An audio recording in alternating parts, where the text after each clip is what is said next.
السلام عليكم ورحمة الله وبركاته. بسم الله والحمد لله والصلاة والسلام على رسول الله وعلى آله وأصحابه ومن والاه.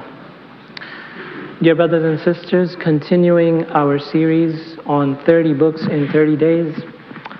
The last couple of days I have been talking about books related to Islamic history, the contributions of Muslims throughout Islamic history.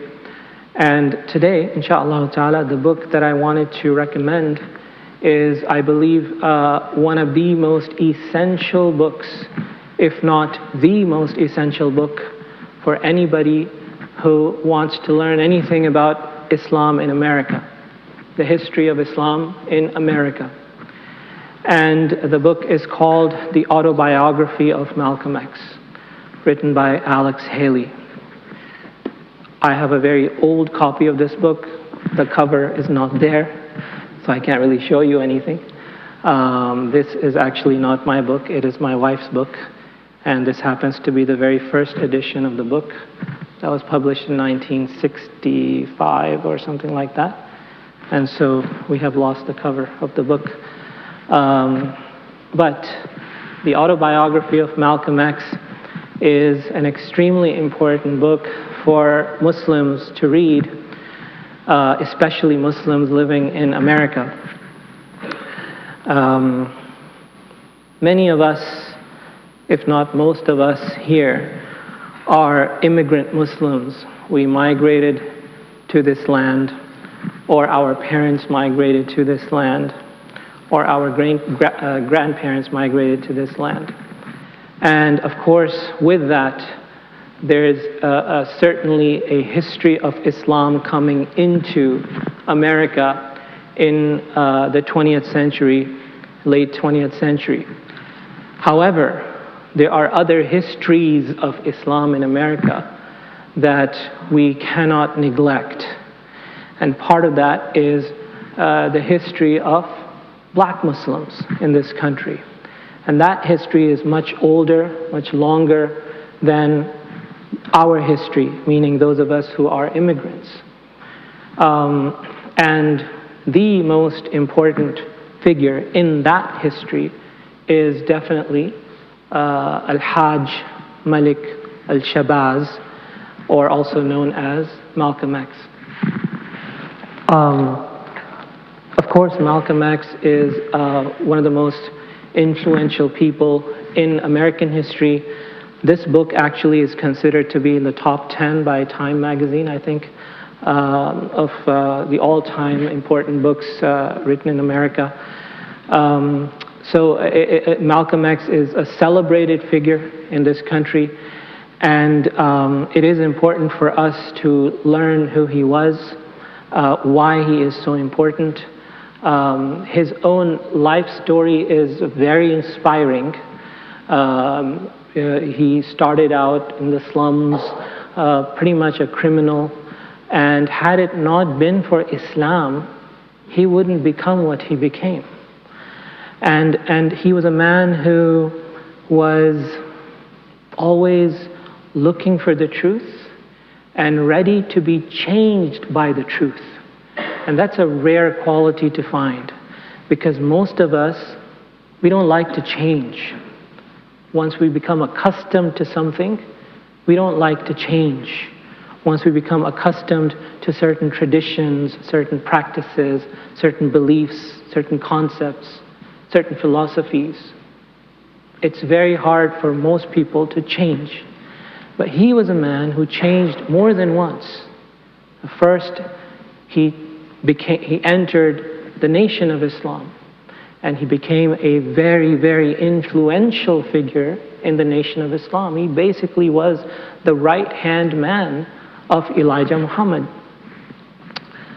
And even though he was at such an influential position, when he learned certain things about the leader of Nation of Islam, and he learned things about the teachings of Islam that he did not know before, he was ready to change, even if that meant losing his position in the Nation of Islam.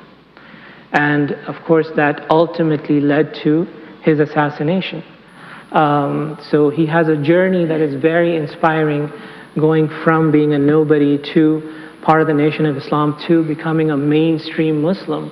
And he has been a very important reason why many African Americans accepted Islam in this country and continue to accept Islam in this country. So it's very important that we read about him. And then as we read this Autobiography of Malcolm X, this book, what we also learn is, of course, the history of black Muslims in general in this country. And we learn about the Nation of Islam, which is part of, even though it is not mainstream Islam, but it is something that we have to know about as Muslims living in this country. So I'm not going to say too much about the book. I think all of us have heard about Malcolm X, know Malcolm X, but I think that it is important that we also read this book so that we get a better understanding, a better appreciation, and we learn more about the history of Islam in America. So again, once again, the book is called The Autobiography of Malcolm X. It is authored, the name that appears on the cover is Alex Haley. And the reason for that, and you can read more about that also, I think, in the introduction or preface, but Malcolm X, he had conversations with Alex Haley, and Alex Haley was writing the book, but Malcolm X was killed before the book was published. And as a result, the final publishing of the book is credited to Alex Haley, but the contents of the book come directly from the conversations that Malcolm had, and Malcolm wanted this book to be published, and it was ultimately published after his assassination. And the book starts, with his youth, and then ends all the way after he went to Mecca and made Hajj, and then after that, how he changed completely, and then his struggles after that, and then finally his assassination. He is truly an inspiring figure, an important figure. Rahimahullah ta'ala, may Allah subhanahu wa ta'ala have mercy on him. He was also a great social activist, and his activism was motivated by Islam. Because before Islam, he was not an activist. So all of his activism was motivated by Islam. Now, true, initially he had certain misunderstandings which led him to do things that he later on regretted and later on, no longer adhered to. But he went through periods of growth in his life. So I recommend everybody to purchase a copy or to get a Kindle version or whatever.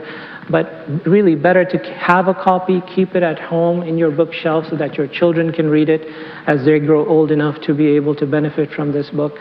Once again, may Allah subhanahu wa ta'ala have mercy on him. May Allah subhanahu wa ta'ala grant him the highest abodes in Jannah. And may Allah subhanahu wa ta'ala make us among those who love to read. Make us among those who revive this tradition, the Muslim tradition of reading. Ameen ya Rabbil Alameen. Sallallahu wa sallim wa barik ala Sayyidina Muhammad wa ala alihi wa sahbihi ajma'in.